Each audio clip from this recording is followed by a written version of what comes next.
Vamos a comenzar esta meditación y empezamos con una oración. En el nombre del Padre, del Hijo, del Espíritu Santo. Dios te salve María, llena eres de gracia, el Señor es contigo. Bendita tú eres entre todas las mujeres y bendito es el fruto de tu vientre, Jesús. Santa María, Madre de Dios, ruega por nosotros pecadores, ahora y en la hora de nuestra muerte. Amén. Gloria al Padre, al Hijo y al Espíritu Santo. Ave María Purísima. Podéis sentaros. Hace 2 meses, porque en noviembre, primeros de noviembre, como era habitual, no pude venir, empecé este nuevo ciclo de meditaciones en que, ya os dije, quería reflexionar sobre cómo los santos se han comportado en situaciones difíciles. Hace 2 meses os hablé de una situación catastrófica que era el final del Imperio Romano. Y dentro de los primeros 5 siglos de la Iglesia hay, digamos, 3 que son de persecuciones, hasta el año 313, en que Constantino da el edicto de Milán dando libertad a la Iglesia, y después, más tarde, en ese mismo siglo, Teodosio hace del cristianismo la religión oficial del imperio. A partir de ahí, a partir de Constantino y de una forma especial con Teodosio, la Iglesia, con sus pros y sus contras, porque estaba muy sometida al Estado, al emperador, vive una época de gran expansión. Pero eso no dura mucho. Todo el tiempo, desde el inicio, desde antes del cristianismo, el Imperio Romano estuvo en una guerra permanente. Primero para conquistar nuevos territorios, nuevas provincias para el imperio, asentar, asegurar sus fronteras delante de los que vivían fuera de ellas, que los llamaban con mucha soberbia bárbaros, y después, poco a poco, para defenderse de ellos e intentar que no rompieran esos limes, esas fronteras, esos límites que habían asegurado con ciudades, con murallas, para evitar que entraran en el imperio. Y después, por último, salvándose de lo que podían, porque la entrada de esas tribus bárbaras a veces habían entrado como colaboradores, como incluso soldados de su ejército, y después ya iban poco a poco haciéndose los dueños, especialmente de las provincias del imperio. La Iglesia existe en esa época, existe durante la persecución, existe en el siglo IV, 313 Constantino, después Teodosio, existe, crece, y existe en el siglo V, que es cuando ya empieza el desastre. En el año, si no recuerdo mal, en el año 410, es el primer saqueo de Roma por uno de los reyes visigodos, uno de los reyes godos, una de tantas tribus godas. El primer saqueo de Roma no es el final, todavía sigue el imperio un poco más de tiempo, hasta que a final del siglo termina la muerte, deposición y más tarde muerte del último emperador, Rómulo Augusto. Os dije en la meditación pasada cómo la Iglesia afronta esa situación terrible que suponía un fin de un mundo. De hecho, los historiadores hablan de un cambio de época, ¿no? Se habla de la Edad Antigua. Termina la Edad Antigua, se considera que termina justamente cuando muere o es depuesto el último emperador Rómulo Augusto. ¿Cómo viven los cristianos esa época tumultuosa, este cambio de época? Bueno, no es una época de cambios, siempre estamos en época de cambios. Esto es algo más, esto es un cambio de época. ¿Cómo viven los cristianos ese cambio de época? ¿Por qué he elegido este tema para las meditaciones de este curso? Porque estamos, os lo decía hace 2 meses, estamos en un cambio de época. Incluso se habla de que no solo es un cambio de época, sino que es un cambio de era. Estamos, para algunos, dejando atrás la era cristiana. De hecho, si buscáis en Google una fecha, te pone, esto es en el año 725 EC, pero ya no es era cristiana, ahora ya es era común. O sea, están intentando que incluso en la nomenclatura ya no haya, nomenclatura cronológica, ya no haya referencias a Jesucristo. Lo venimos observando desde hace mucho tiempo. Es evidente en muchos sitios, sobre todo según el partido político que gobierna, que por ejemplo llega la Navidad y las decoraciones navideñas no tienen en muchos sitios ningún significado religioso. Son luces más o menos bonitas, luces. En algunos sitios aún se ve alguna imagen de la Sagrada Familia, pero en muchos sitios son luces, como mucho estrellas, que pueden ser estrellas de la estrella que guió a los magos, o pueden ser, digamos, símbolos de la nieve que cae, si es que cae. Estamos en un cambio de época. Para saber qué tenemos que hacer, conviene mirar la historia. Un pueblo que no conoce su historia, dicen, está condenado a repetirla. ¿Qué han hecho nuestros predecesores cuando han vivido situaciones gravísimas que en cierto sentido han sido peores que las nuestras, aunque ahora nos parezca una crisis terrible? No solamente situaciones a nivel eclesial, sino situaciones también a nivel social. ¿Qué han hecho ellos? Os decía hace 2 meses que me parecía que una figura especialmente significativa como maestro de cómo se comportó en ese cambio de época fue San Agustín. San Agustín es obispo de Hipona, una pequeña ciudad del norte de África, cercana a la metrópoli del norte de África, que era Cartago, y él está allí de obispo cuando le llega la noticia del primer saqueo de Roma. Más tarde, en pocos años, uno de las tribus bárbaras atraviesan Francia, entran en la península ibérica, saqueando, tan terrible fue su saqueo que aún su nombre es símbolo de destrucción, son los vándalos. Cuando una cosa es muy, muy dañina, se dice que es un acto vandálico. 1500 años después, aún en nuestro idioma, decimos que una cosa es salvaje y empleamos el término que hace referencia a los vándalos. Sin embargo, los vándalos se asientan en un primer lugar en Andalucía, era la zona más rica de España, la provincia bética de los romanos.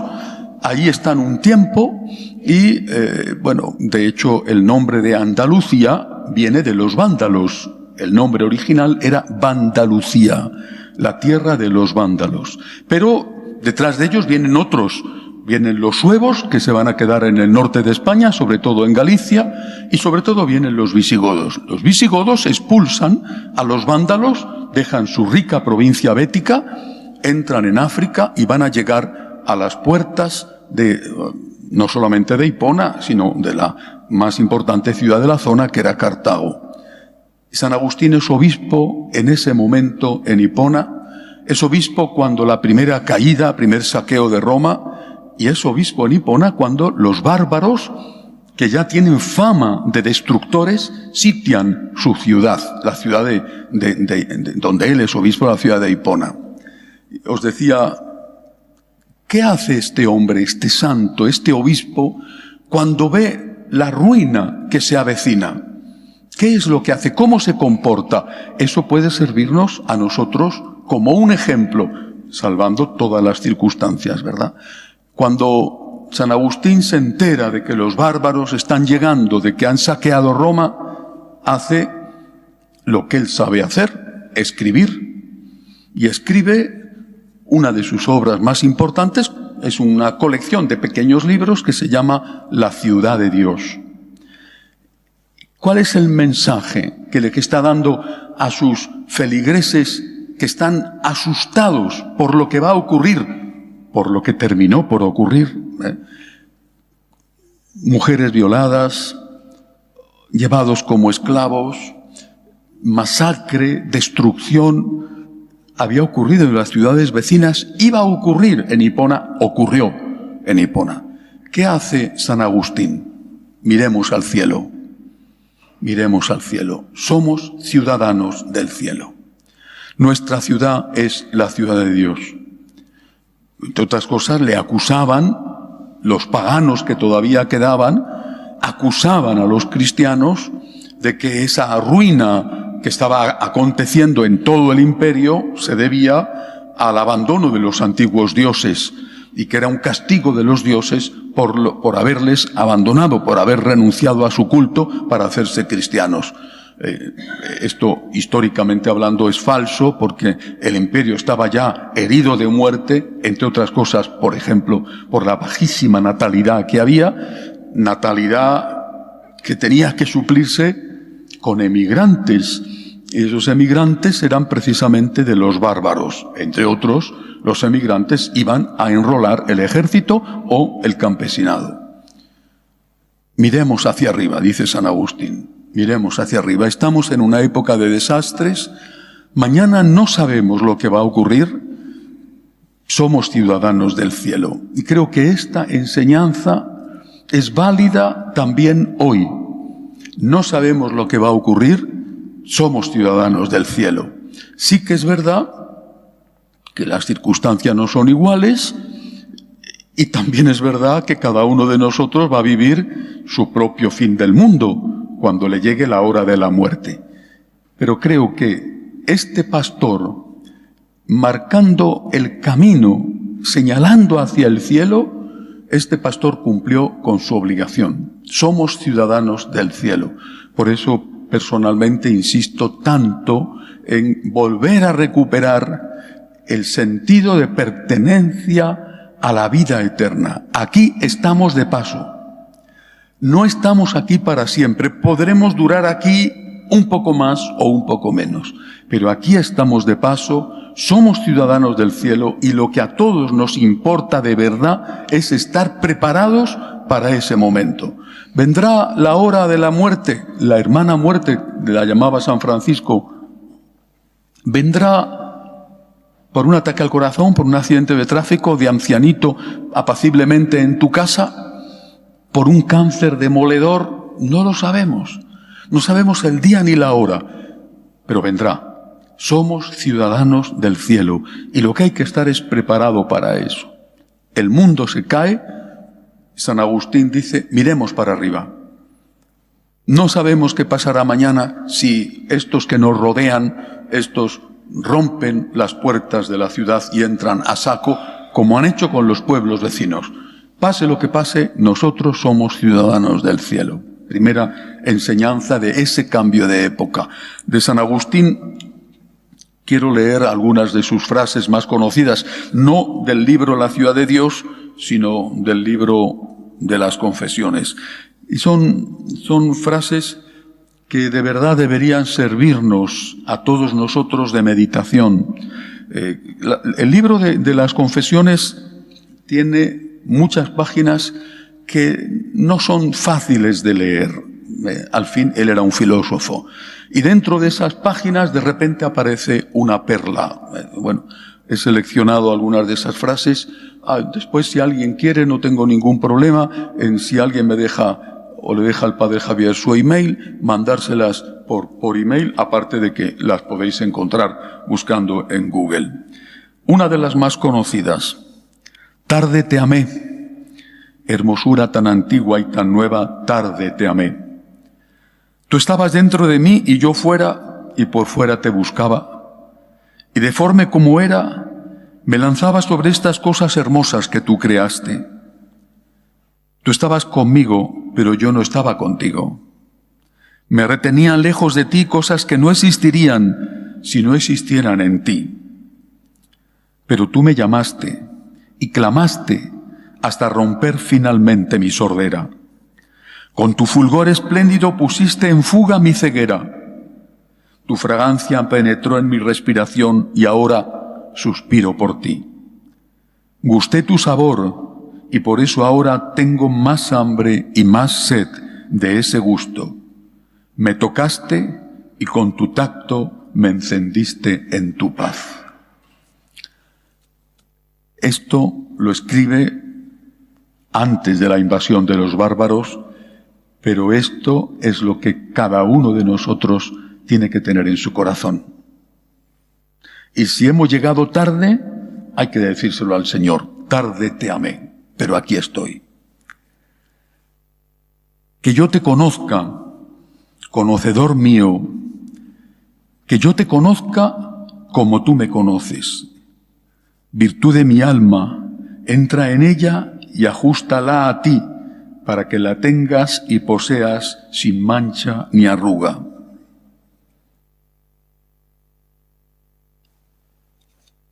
¿Qué es lo que amo cuando yo te amo?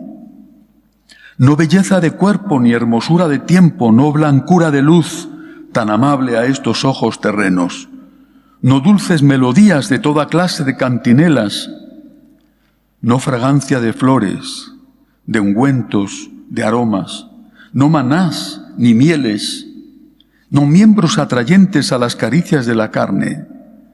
Nada de esto amo cuando amo a mi Dios. Y sin embargo amo una especie de luz, de voz y de fragancia, y de alimento y de caricia, cuando amo a mi Dios, que es luz, voz, fragancia, alimento y caricia del hombre mío interior, donde resplandece a mi alma lo que el espacio no contiene, resuena lo que no arrebata consigo el tiempo, exhala sus perfumes lo que no se lleva el viento, saborea lo que no se conoce comiendo y donde la unión es tan firme que no la disuelve el hastío. Esto es lo que amo cuando amo a mi Dios. Toda mi esperanza no estriba sino en tu muy grande misericordia, oh amor, que siempre ardes y nunca te extingues. Caridad, Dios mío, enciéndeme. Da lo que mandas y manda lo que quieras. Nos mandas que seamos continentes y como yo supiese, dice uno, que ninguno puede ser continente si Dios no se lo da, entendí que también esto mismo era parte de la sabiduría, conocer de quién es este don. Dios mío, los hombres te consultan sobre lo que quieren oír, pero no siempre quieren oír lo que tú les respondes. Y el buen siervo tuyo es aquel que no se empeña en oírte decir lo que a él le gustaría, sino que está sinceramente dispuesto a oír lo que tú le digas. No te acercas, oh Dios, sino a los de corazón contrito, ni te dejas encontrar por los soberbios, por más que en su curiosidad y pericia sean capaces de contar las estrellas y conocer y medir los caminos de los astros por las regiones siderales. Repito esta primera parte de la frase. No te acercas, oh Dios, sino a los de corazón contrito, a los de corazón arrepentido.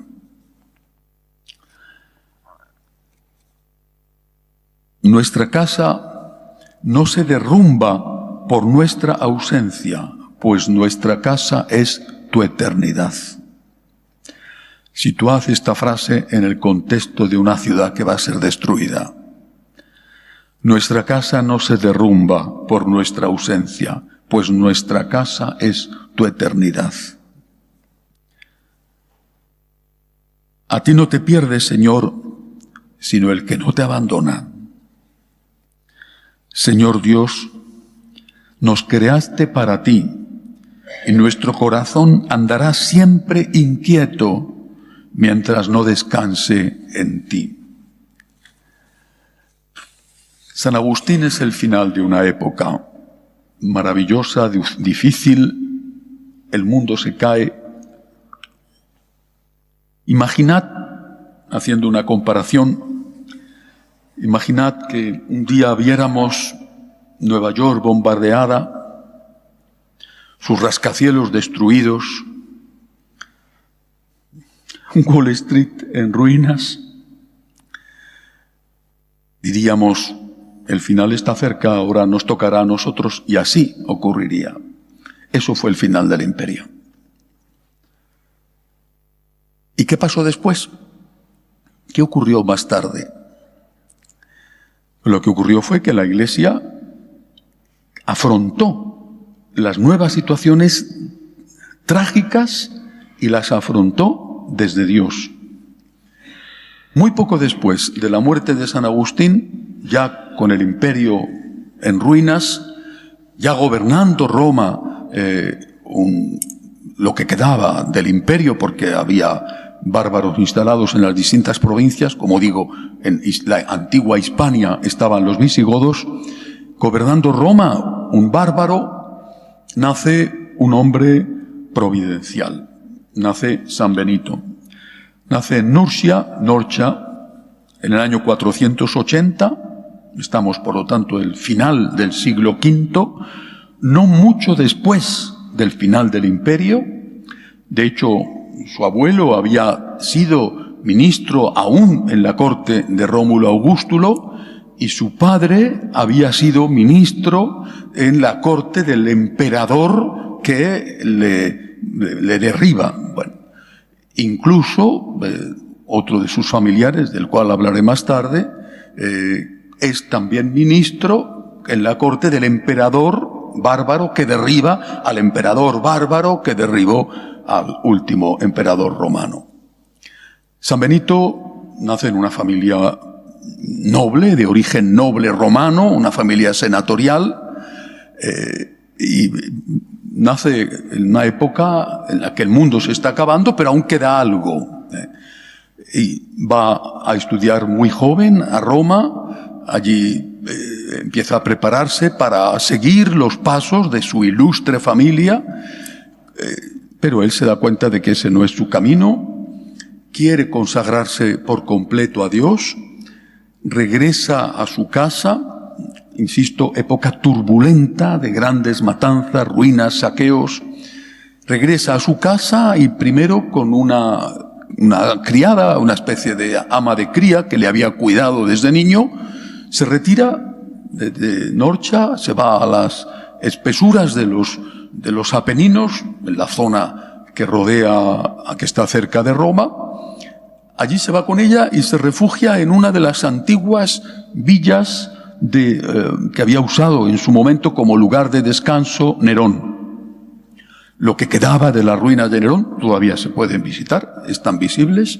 Allí se refugia para llevar una vida de soledad con esta criada, porque sus padres no querían que se fuera solo y le mandan con esta mujer para que le atienda, le cuide. Bueno, tiene lugar un milagro. En ese momento se le rompe un preciado vaso a la criada, él lo arregla, pero se da cuenta de que no puede llevar el camino de soledad y de penitencia, de búsqueda de Dios.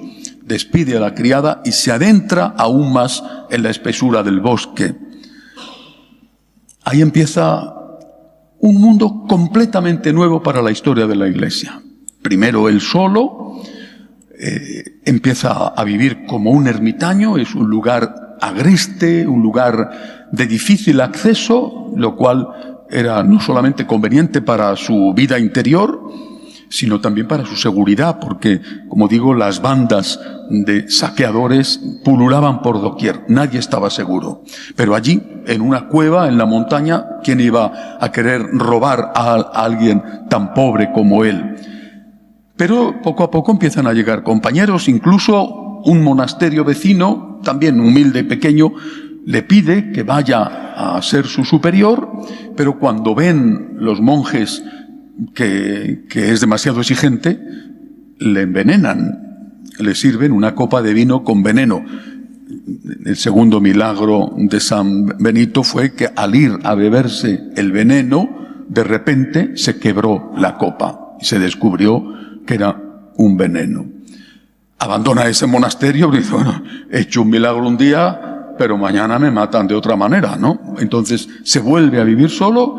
Es un sitio, si alguna vez vais a Roma, está como a 1 hora de Roma y es espectacular. Es el monasterio del Subiaco, fundado por él. La decoración es sublime, pero lógicamente la decoración es posterior a él. Es un lugar extraordinario. Allí, en ese monasterio, empieza la aventura benedictina, empieza a fundar, porque llegan muchos compañeros, empieza a fundar monasterios. Muere en uno de ellos, muy conocido, el monasterio de Monte Cassino, en el año 547. ¿Por qué es importante San Benito para la historia de la Iglesia y para el objetivo de esta meditación? El mundo se derrumba, pero Dios no abandona a su pueblo. ¿Y qué va a hacer Dios? Suscita personas que, sin saberlo ellos, se convierten en luz para otros y en una salida para esa situación de caos. Había monasterios y había monjes, desde los fundados por San Basilio en Oriente, o el grupo de ermitaños que vivían más o menos en común en el desierto de Egipto con San Antonio. Eso existía. Lo que entiende San Benito es que es necesaria la organización. Procede de una familia de funcionarios, de senadores, de altos funcionarios. Está en su casa, lo ha visto, y está acostumbrado a organizar. Y organiza. Por eso la gran obra de San Benito es la regla que establece para las fundaciones de sus monasterios y que después copian otras muchas instituciones. Organización. Caos a su alrededor. Y él que dice, hace falta orden. Delante del caos hace falta orden. La regla da las pautas para ese orden. ¿Qué tienen que hacer los monjes? ¿A qué hora tienen que levantarse? ¿Qué tienen que comer? ¿Cuándo tienen que trabajar? ¿Cuándo tienen que dormir? Por ejemplo, prohíbe a los monjes que hagan oración después de comer.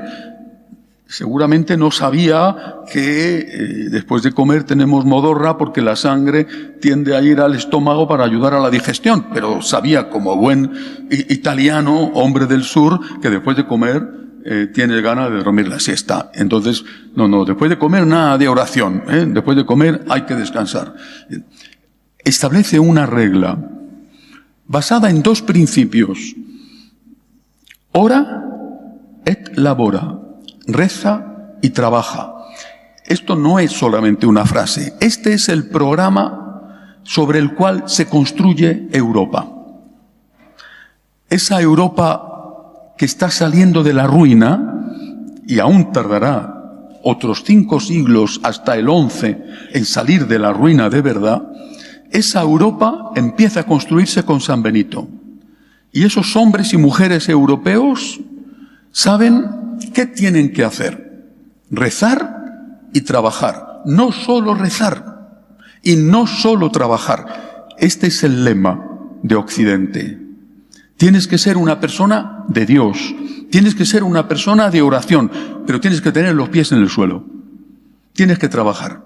No puedes pensar en vivir únicamente de la mística. ¿Por qué? Porque hay que ganar el pan. Y por lo tanto, reza, porque si no rezas, no tendrás la fuerza para trabajar. Pero si no trabajas, no tendrás espiritualidad, tendrás espiritualismo, que es otra cosa muy distinta. Con esta frase, con estas 3 palabras, 2 unidas por una conjunción copulativa, se va a construir la nueva Europa. Reza y trabaja.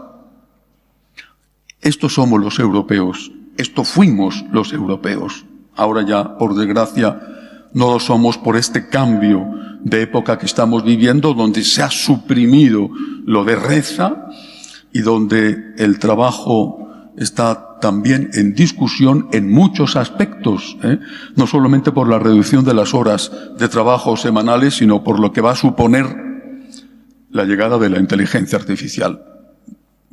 Es un tema suficientemente importante como para saber qué tendremos que hacer. De hecho, el Vaticano lo está estudiando con mucho detalle y ha creado una comisión para ver desde el punto de vista espiritual y moral cómo tendremos que afrontar este reto. Hasta ahora, este ha sido el punto central de la vida en Europa: oración y trabajo. No gente que reza solamente y no gente que trabaja solamente. Oración y trabajo, reza y trabaja. Y es San Benito el verdadero padre de la nueva Europa, repito, cuando acaba aquel imperio romano que con sus deficiencias, que eran muchas, sin embargo todavía mantenía un poco de orden.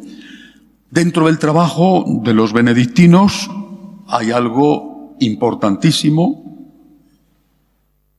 extraordinario para la historia, que es que en sus monasterios van a conservarse todos los tesoros intelectuales que hasta ese momento, o por menos la mayoría de ellos, que hasta ese momento existían.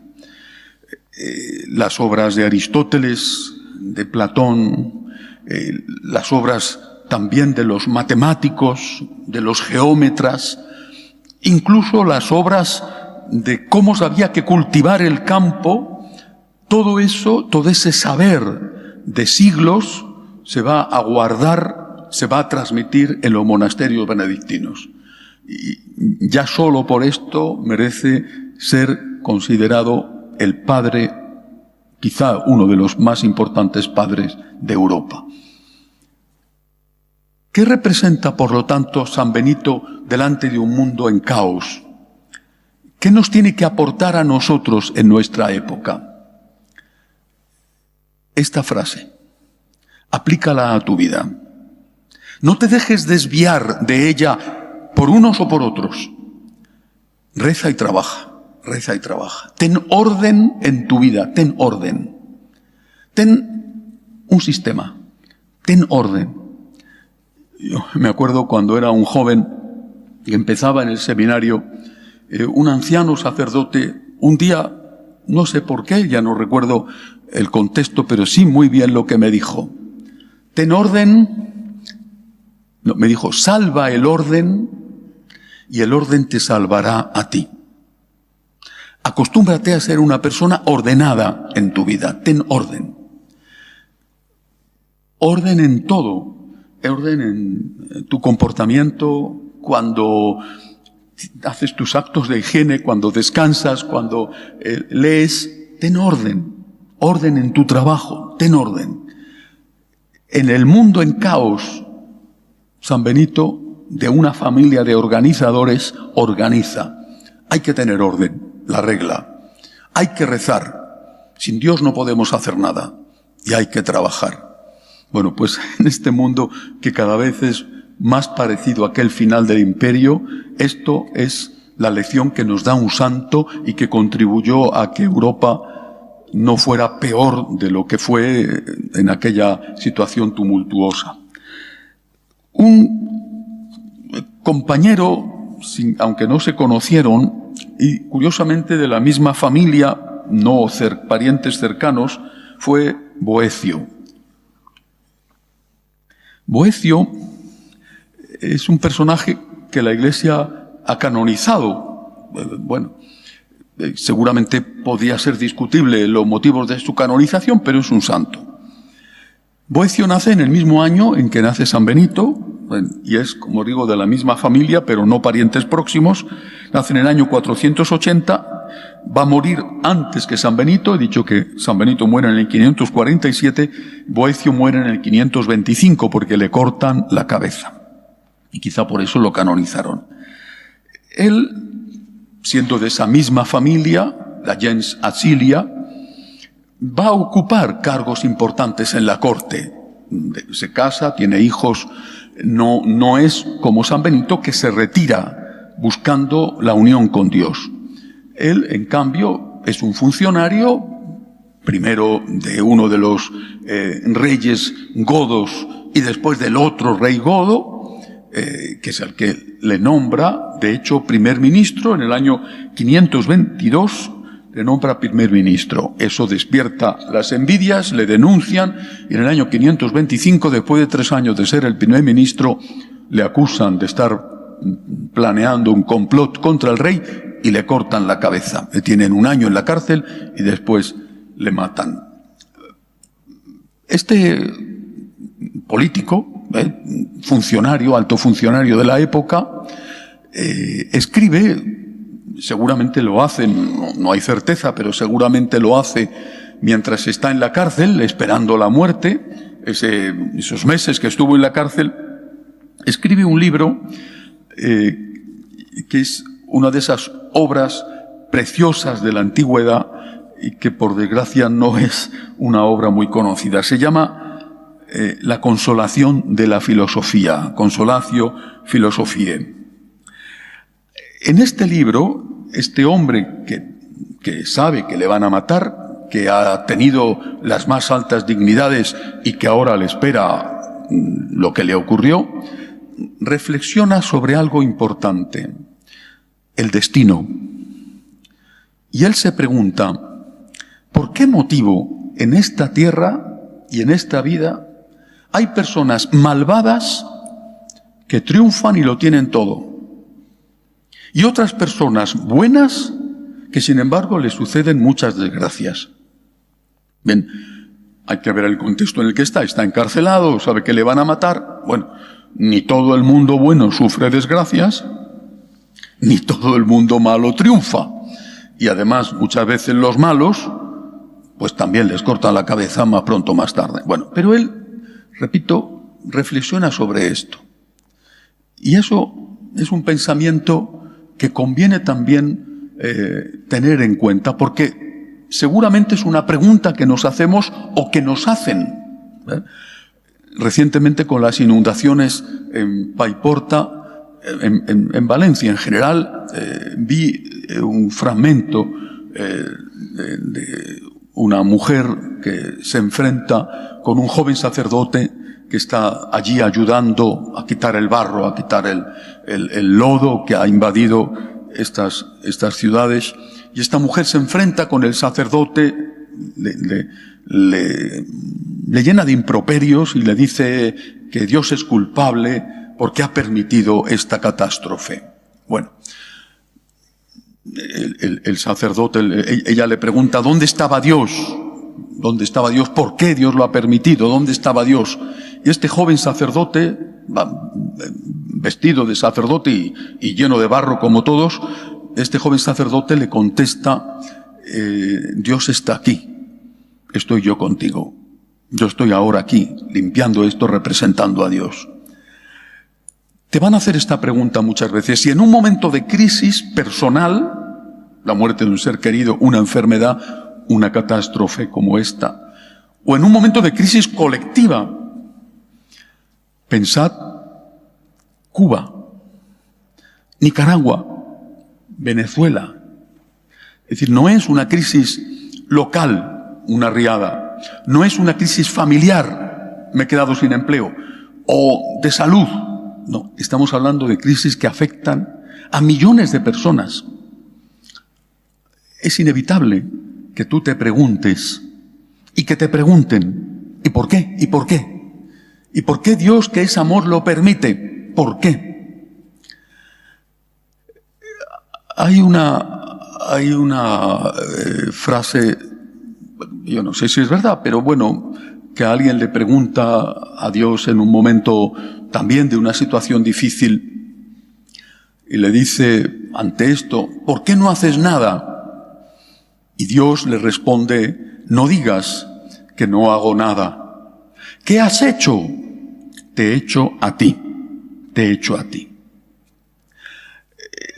No digas que no hago nada. Te he hecho a ti. Pregúntate si tú estás haciendo algo. Aparte de buscar responsabilidades sobre las catástrofes, otras desgracias no tienen culpables, ¿no? Te viene un cáncer, ¿no? Bueno, pregúntate qué puedes hacer tú sobre esto, para resolver esto. Porque tú eres ahí el representante de Dios. No como este joven sacerdote que limpia el barro, sino como cualquier bautizado, tú eres la respuesta de Dios. Y esto lo tenemos que tener presente, insisto, en las situaciones personales en las que vivimos y en las situaciones colectivas. ¿Qué hago yo? Porque lo que Dios hace, lo quiere hacer a través mío. No le eches la culpa a Dios si tú no estás haciendo nada. Aparte de que Dios nuestro Señor lo que ha hecho ha sido más valioso que cualquiera de nuestras acciones, que ha sido mandar a su Hijo para perdonar nuestros pecados y abrirnos las puertas del cielo. En este libro de la consolación de la filosofía, como he dicho, afronta la cuestión del destino, de por qué los malvados logran su recompensa en este mundo. Boecio dice: el verdadero bien consiste en poseer un bien que no perece nunca. ¿Cuál es ese bien que no perece nunca? Dice este santo, este escritor. Ese bien es la unión con Dios. Han pasado 2 siglos desde San Agustín. San Agustín ve un mundo que se va a hundir. Boecio ve un mundo que se ha hundido. San Agustín espera la muerte detrás de las murallas de Hipona. De hecho, muere mientras está en la ciudad sitiada. Boecio ha visto el final de su mundo y a él le van a cortar la cabeza. Y los dos coinciden en lo mismo. Somos ciudadanos del cielo. Lo que importa de verdad es la unión con Dios. No te pueden quitar esto. Te podrán quitar cualquier cosa, la vida, el honor, pero no te pueden quitar la unión con Dios. Y este es el consuelo en esos momentos de terrible inquietud y angustia que se pueden vivir por motivos colectivos o por motivos personales. La salud te va a fallar. ¿Cuándo? No lo sé, pero te va a fallar. Lo que te va a quedar es la unión con Dios. Y eso lo tenemos que vivir y tenemos que enseñarlo. Quiero terminar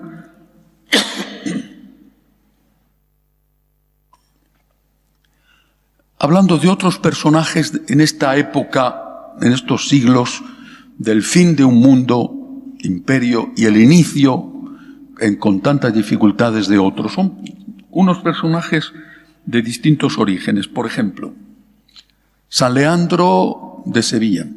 Bueno, San Leandro de Sevilla no nació en Sevilla, nació en Cartagena, año 534, todavía está vivo San Benito, y muere en el año 600 en Sevilla, pasando un tiempo desterrado por el rey visigodo en Constantinopla.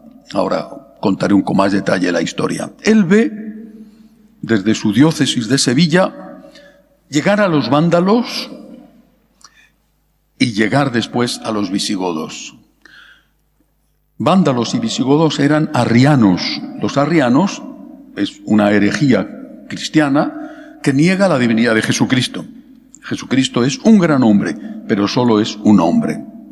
Niega la divinidad de Jesucristo y por lo tanto se encuentran con un mundo romano, en este caso en Hispania, que era católico, que creía y profesaba la fe en la divinidad y en la humanidad de Jesucristo, Dios verdadero y hombre verdadero. En la Hispania romana conquistada al fin por los visigodos y que abarcaba una parte del sur de Francia, la primera capital visigoda fue en la ciudad de Toulouse, después se instalan y ponen su capital en Toledo, se va a encontrar esta élite de conquistadores, sobre todo militares, se va a encontrar con una mayoría del pueblo que tiene otra fe, la fe católica.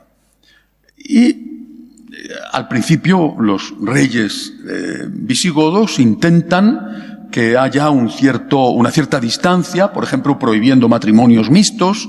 Bueno, y luego poco a poco esas leyes se van relajando. Uno de los hijos del rey Leovigildo Hermenegildo, San Hermenegildo, se casa con una princesa de origen franco, católica, y empieza a estar cada vez más inclinado hacia el catolicismo. Se enfrenta con su padre, seguramente motivos políticos. Los visigodos tenían el llamado mal gotorum, el mal de los godos, y es que se mataban entre ellos, los reyes y aspirantes a reyes estaban siempre en lucha entre ellos. Va a ser la causa principal por la cual más tarde entrarán los musulmanes en España.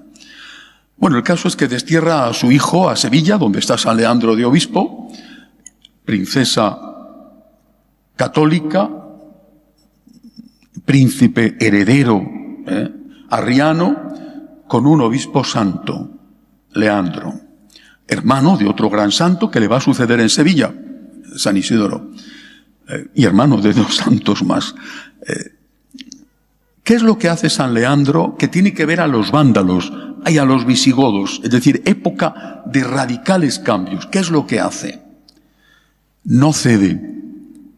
Podía haber cedido intentando encontrar algún tipo de adaptación entre arrianismo y cristianismo y catolicismo. Al fin y al cabo, ambos eran cristianos. Después, cuando lleguen los musulmanes, uno de los arzobispos de Toledo va a hacer esta adaptación para congraciarse con los musulmanes y va a decir que Jesucristo no es hijo de Dios, sino hijo adoptivo de Dios, el adopcionismo. San Leandro no hace esto. No cede nada en su fe. El pueblo católico no cede nada ante los visigodos, no cede. Y esta firmeza en su fe, unido a la acción de la mujer, hace que Hermenegildo se convierta al catolicismo. El padre, un arriano fervoroso, se enfrenta con su hijo, hay una lucha, total, le mata. San Hermenegildo es mártir. Después vendrá, cuando muera Leovigildo, vendrá el otro hijo que queda, Recaredo, que es el que comprende que esa situación no puede seguir, y él mismo convoca un concilio en Toledo, escucha a ambas partes y decide, después de oír a arrianos y a católicos, decide convertirse al catolicismo. ¿Cuál es el ejemplo de San Leandro? En una época de cambios, no cedas. Mantén íntegra tu fe. Y es un ejemplo luminoso para nuestra época, porque esa es quizá la mayor trampa, la mayor tentación de la Iglesia de hoy. Estamos en un contexto de secularismo. Es un cambio de época. ¿Qué tenemos que hacer? ¿Adaptarnos al mundo? ¿Qué dice el mundo? En moral o en dogma. ¿Qué dice el mundo? Pues que ya no hay pecados en el tema sexual, es decir, la convivencia sin casarse o la convivencia de hetero o de homosexuales no es pecado. El aborto forma parte ya de la cultura, es un derecho en algunos países. La eutanasia lo mismo. Cedamos al mundo. Esta es la tesis de algunos, por ejemplo, Alemania o bien Bélgica. ¿Qué hacen estos que nos han precedido? No cedas, no cedas. Si cedes, mueres. Si cedes, desapareces. No cedas. San Leandro no cede. Después de la conversión de San Hermenegildo, el rey decide, no se atreve a matarle. No se atreve a matarle porque sabe que se levantaría el pueblo y le manda al destierro a Constantinopla. Bueno, allí coincide con un gran papa que entonces era el legado pontificio, San Gregorio Magno. Se hacen íntimos amigos. Ahí se conserva la correspondencia entre ambos. Cuando muere Leovigildo y Recaredo asciende al trono de los visigodos, él puede regresar. No cedas. No cedas pensando que por ceder vas a contentar. Son insaciables. No cedas. Si te pones en rebajas, lo único que vas a conseguir es desprecio. Si te pones a lamer los pies de tus enemigos, lo único que vas a conseguir es desprecio. Te despreciarán y después te darán una patada. No cedas. Tienen que matarte, que te maten. O desterrarte, como en este caso, pero no cedas. Tiempo de cambios, ejemplos de los santos. Quiero hablar también de algunas mujeres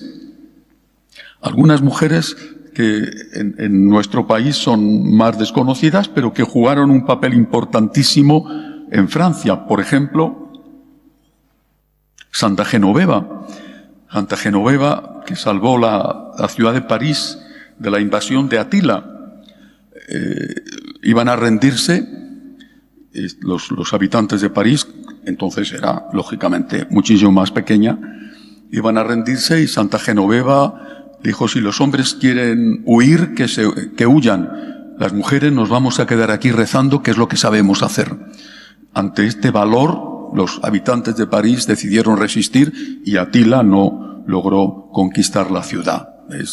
La colina del monasterio de Santa Genoveva en París, hay un monasterio que ella edificó, que hizo edificar donde vivió, y después se hizo una hermosísima iglesia que hoy es conocida como el Panteón, pero era el sepulcro de Santa Genoveva, y donde quiso ser enterrado el rey de los francos, Clodoveo, que se hizo católico y quiso ser enterrado al lado de Santa Genoveva. Durante la Revolución Francesa, primero desacralizaron el Panteón y después sacaron los restos de Santa Genoveva y los quemaron. Porque los demócratas de toda la vida siempre han hecho lo mismo. Han pedido tolerancia hasta que han llegado al poder. Cuando han llegado al poder, entonces han hecho lo que decían que hacían con ellos. El ejemplo de Santa Genoveva no fue el único. Otra gran mujer, Santa Clotilde. Son santas que no conocemos en España, pero que tuvieron una gran importancia. Santa Clotilde, católica, la casaron con el rey de los francos, Clodoveo. Clodoveo era un pagano casado con una cristiana. Y lo mismo que había ocurrido con la esposa, la mujer de San Hermenegildo, ocurrió con Santa Clotilde con Clodoveo. Más tarde vinieron otras, por ejemplo, Santa Radegunda, casada en este caso con un cristiano, pero un verdadero asesino, que se negó, cuando él mató a sus sobrinos, se negó a tener relaciones sexuales con él y se marchó de ahí para vivir en un monasterio. El marido mandó a buscarla porque era un escándalo en la corte que la reina no estuviera con él, era una afrenta pública que indicaba el crimen que había cometido, y ella se mantuvo en sus 13 y hasta que el marido no se arrepintió no volvió a convivir con él. ¿Por qué hablo de estas mujeres? Las mujeres fueron extraordinariamente importantes. En esta época de cambios, ellas salvaron en muchos casos la fe. Por un lado estaban los monasterios, algunos obispos santos y valientes, pero estaban las mujeres.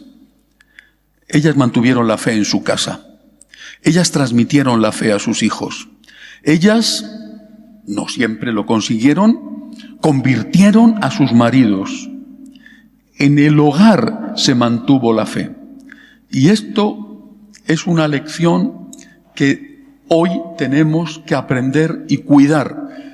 La transmisión familiar de la fe, que debe de hacerlo el padre y la madre, pero que al menos tiene que hacerlo la madre. Debe de hacerlo el padre y la madre, no solamente la madre, pero que al menos tiene que hacerlo la madre. La madre y la abuela. Cuando estalla la revolución rusa, la revolución soviética, hay, como sabéis, grandes matanzas de sacerdotes ortodoxos, por supuesto también de católicos, pero eran muy pocos en Rusia, sobre todo ortodoxos. Muchos se pliegan a la dictadura soviética, pero a las abuelitas no las hacen nada. Las abuelitas, la abuela de Stalin, por ejemplo, era una mujer profundamente religiosa, ortodoxa, profundamente religiosa. Y las dejan mantener sus prácticas medio ocultas. ¿Por qué? Porque dicen son inofensivas. Y estas abuelitas inofensivas mantuvieron encendida la llama de la fe y en muchos casos bautizaron en secreto a sus hijos o a sus nietos. En esta época de cambios, estoy hablando del final del imperio, siglo V, siglo VI, históricamente la labor de la mujer fue decisiva y creo que hay que tenerlo en cuenta para la época de cambios que estamos viviendo. El último ejemplo que voy a poneros es el de los monjes celtas, sobre todo San Columba. Sabéis que Irlanda fue evangelizada por San Patricio, que era inglés, fue hecho prisionero, hecho esclavo por una tribu, por un grupo de salteadores irlandeses paganos, y fue llevado como esclavo allí aprendió la cultura celta, la cultura hoy diríamos irlandesa, su idioma. Cuando al fin logró escaparse, recibió la orden del Papa de volver para evangelizar con un grandísimo éxito en Irlanda. Por eso San Patricio es el patrono de Irlanda. Pero aquellos monasterios que funda San Patricio van a ser después los evangelizadores, no solamente de Inglaterra, sino también en buena medida de Europa, porque les ponen una condición, la condición de ser emigrantes. Tienes que salir de tu monasterio para irte a lugares donde no conocen a Cristo a evangelizar. Es un monacato muy diferente del de San Benito. Son monjes con una rudeza tremenda de espíritu, y es gente que después se va a tener grandes dificultades, por ejemplo, para asumir, cuando pasan los siglos, lo que viene desde Roma, por ejemplo, el oficio litúrgico, la forma de celebrar la Santa Misa. Pero ellos enseñan el valor del testimonio, su penitencia, su vida ejemplar a la hora de saber afrontar las condiciones más extremas de vida. Llamaba la atención. Ellos iban, y muchas veces eran martirizados, y lo sabían, y marchaban a estar entre los bárbaros. Sobre todo iban al norte de Europa, a la zona de Alemania, a la zona de Holanda, y más tarde irían incluso a Dinamarca. Pero iban, repito, con unas condiciones de vida extremas, asumiendo la penitencia más radical. Eso llamaba la atención. ¿Por qué hay que fijarse en el ejemplo de estos monjes? Porque también nosotros, en esta época de cambio, tenemos que ser capaces de llamar la atención con nuestra vida. Decía San Pablo VI, hoy nuestra época no le importa la verdad, y por eso no escucha a los maestros. Pero nuestra época sigue estando interesada por la felicidad y por eso escucha a los testigos. En los primeros siglos decían de los cristianos, mirad cómo se aman. Y eso era un motivo de conversión. Hoy tienen que vernos actuar, no dejarnos corromper, ser buenos trabajadores, ser honestos, ser amables, ser capaces de perdonar, ser fieles en el matrimonio, no matar a los hijos con el aborto, cuidar de nuestros ancianos, justo aquellas cosas que el mundo está olvidando. Algunos, muchos, se reirán de ti, pero otros, aunque sea en silencio, te admirarán. ¿Y por qué lo hace? ¿Y por qué sonríe? ¿Y por qué da limosna? ¿Y por qué no se desespera ante una calamidad familiar o personal? ¿Cuál es su secreto? Y será la hora de decir, mi secreto está en la Eucaristía. Y ese también puede ser tu secreto. Los santos nos enseñan que en cualquier situación podemos amar. Y que lo mejor que podemos hacer aunque las situaciones sean muy difíciles, es permanecer unidos con Dios. Lo que decía Boecio, la fuente de la felicidad viene de la unión con Dios. Y esto nadie te lo puede quitar. Que así sea.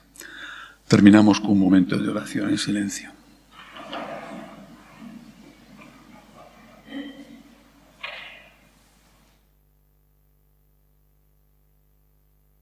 Dios te salve María, llena eres de gracia, el Señor es contigo. Bendita tú eres entre todas las mujeres y bendito es el fruto de tu vientre Jesús. Santa María, Madre de Dios, ruega por nosotros pecadores, ahora y en la hora de nuestra muerte. Amén. Gloria al Padre, al Hijo y al Espíritu Santo. Ave María Purísima.